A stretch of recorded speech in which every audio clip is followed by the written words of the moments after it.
Okay, check-in. Okay.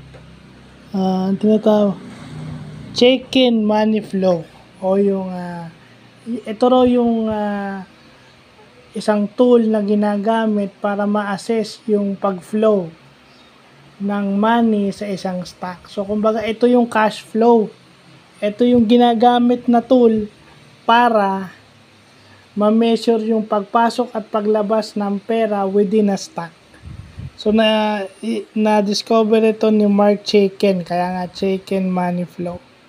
So sinama ko na rito pati yung formula niya, no. So hindi pa natin alam yung period sa mga stock. So yun yung mga alamin natin. But definitely alam naman natin sa business, 'di ba, may cash flow. So pag sa stock, ito yung ginagamit na tool. Chaikin Money Flow. So padaliin na lang natin, ano. Wag na natin pahirapan. So maganda't nalalaman natin yan. May mga ganyan pala, no.